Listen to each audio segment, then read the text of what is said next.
हिमाचल प्रदेश विधानसभा चुनाव 2022 में न सिर्फ सत्ता परिवर्तन हुआ बल्कि हिमाचल में एक नए राजनीतिक युग की शुरुआत भी हुई।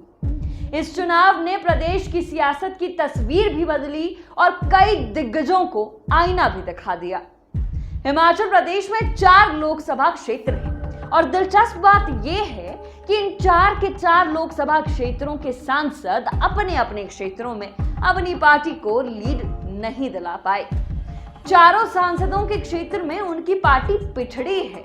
हमीरपुर लोकसभा क्षेत्र के सांसद अनुराग ठाकुर, कांगड़ा संसदीय क्षेत्र के सांसद किशन कपूर और शिमला संसदीय क्षेत्र के सांसद सुरेश कश्यप अपने क्षेत्रों में भारतीय जनता पार्टी को बढ़त नहीं दिला पाए और सांसद प्रतिभा सिंह के मंडी संसदीय क्षेत्र में कांग्रेस पिछड़ गई।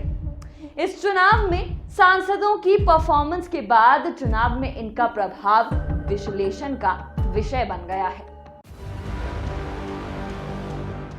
हमीरपुर लोकसभा क्षेत्र सांसद अनुराग ठाकुर का गढ़ है। अनुराग ठाकुर सिर्फ सांसद ही नहीं, केंद्रीय मंत्री भी हैं। हिमाचल प्रदेश के साथ साथ अनुराग ठाकुर पूरे देश में खासा प्रभाव रखते हैं। चुनाव से पहले उनके समर्थक लगातार उन्हें बतौर मुख्यमंत्री चेहरा भी प्रोजेक्ट कर रहे थे। अनुराग की लोकप्रियता पर कोई सवाल नहीं उठाया जा सकता, परंतु इस सब के बावजूद भी अपने लोकसभा क्षेत्र में अनुराग ठाकुर अपनी साख नहीं बचा पाए। हमीरपुर लोकसभा क्षेत्र के अंतर्गत आने वाले 17 में से 10 विधानसभा क्षेत्रों में कांग्रेस की जीत हुई है, जबकि 5 पर भाजपा और 2 पर निर्दलीय जीत कर आए हैं। खुद हमीरपुर जिले की 5 सीटों में से भाजपा 1 सीट भी नहीं जीत पाई। हमीरपुर जिले की भोरंज, नदौन, सुजानपुर और बड़सर में कांग्रेस तो हमीरपुर में निर्दलीय की जीत हुई है। सुजानपुर में तो अनुराग और पूर्व मुख्यमंत्री प्रेम कुमार धूमल अपने चुनाव की तरह डटे रहे, परंतु फिर भी भाजपा प्रत्याशी कैप्टन रंजीत सिंह राणा को जीत नहीं दिलवा पाए। इस संसदीय क्षेत्र के अंतर्गत आने वाली ऊना की 5 सीटों में से सिर्फ 1 ऊना सदर सीट पर भाजपा को जीत मिली, जबकि हरोली, गगरेट, चिंतपूर्णी और कुटलैहड़ में कांग्रेस ने बाजी मारी है। कुटलैहड़ में कांग्रेस ने 32 सालों के बाद वापसी की है। यहाँ कांग्रेस प्रत्याशी दलविंदर सिंह भुट्टो ने मंत्री वीरेंद्र कंवर को पटकनी दी। हमीरपुर लोकसभा क्षेत्र के तहत आने वाली जसवा परागपुर, बिलासपुर, झंडोता, नैना देवी और ऊना सीट पर ही भाजपा जीत दर्ज कर पाई है। कांगड़ा संसदीय क्षेत्र से सांसद किशन कपूर के गढ़ में भी भाजपा की परफॉर्मेंस खराब रही है। यहाँ की 17 विधानसभा क्षेत्रों में से 12 पर कांग्रेस तो 5 पर भाजपा की जीत हुई है। भाजपा सिर्फ नूरपुर, डलहौजी, सुलह, चुराह और कांगड़ा में अपनी साख बचाने में कामयाब हुई है।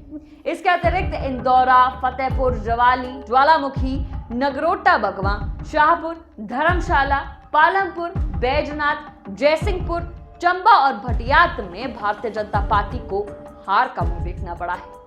कांगड़ा संसदीय क्षेत्र में भाजपा के 2 मंत्रियों को भी हार का मुंह देखना पड़ा है।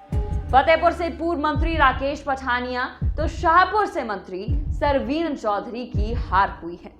साल 2017 के चुनाव में कांगड़ा संसदीय क्षेत्र की 13 सीटें भाजपा की झोली में गई थी, जबकि 4 पर कांग्रेस को जीत मिली थी, परंतु इस बार स्थिति पूरी तरह बदल गई है।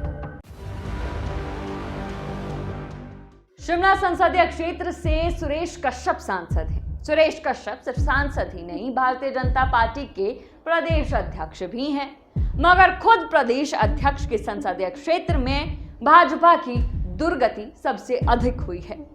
शिमला की 13 सीटों पर कांग्रेस की जीत हुई तो भाजपा को सिर्फ 3 सीटें मिल पाई हैं, जबकि 1 निर्दलीय विधायक जीतकर विधानसभा पहुंचे हैं। प्रदेश के 4 संसदीय क्षेत्रों में से शिमला संसदीय क्षेत्र में पार्टी सबसे कमजोर रही। शिमला संसदीय क्षेत्र में जिला सोलन की 5 सीटें आती हैं और ये सभी 5 सीटें भाजपा हारी है।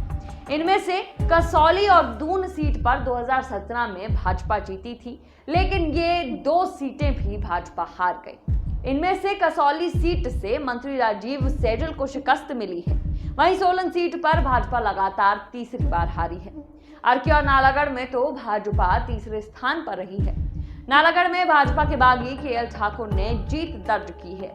इस तरह संसदीय क्षेत्र के तहत जिला सिरमौर की सभी 5 सीटें आती हैं। यहाँ भी भाजपा को सिर्फ 2 सीटें मिली हैं, जबकि 3 पर कांग्रेस का कब्जा रहा। ये सुरेश कश्यप का गृह जिला है।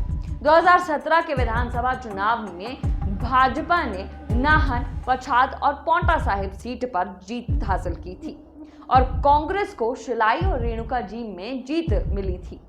इस बार भाजपा पछाद और पांवटा साहिब सीट पर कब्जा रखने में तो कामयाब रही, लेकिन नाहन सीट हार गई।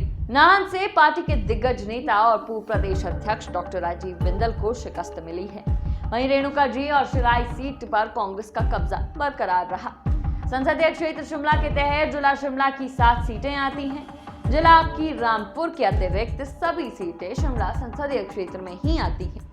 इनमें से 6 पर कांग्रेस को जीत मिली है और सिर्फ 1 सीट भाजपा के खाते में गई है। वहीं 2017 की बात करें तो भाजपा शिमला शहरी, जुब्बल कोटखाई और चौपाल में जीती थी, पर इस बार सिर्फ चौपाल सीट ही भाजपा के खाते में आई।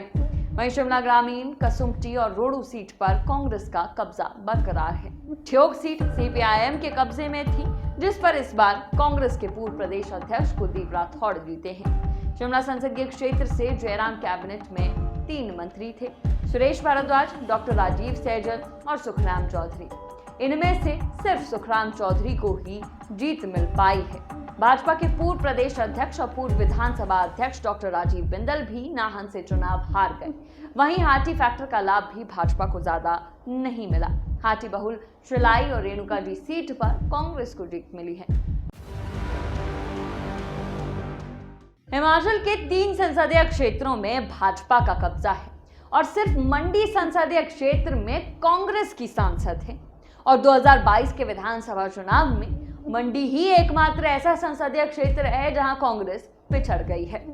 मंडी से सांसद प्रतिभा सिंह प्रदेश कांग्रेस की अध्यक्ष भी हैं, मगर उनके अपने संसदीय क्षेत्र में ही कांग्रेस पिछड़ गई है।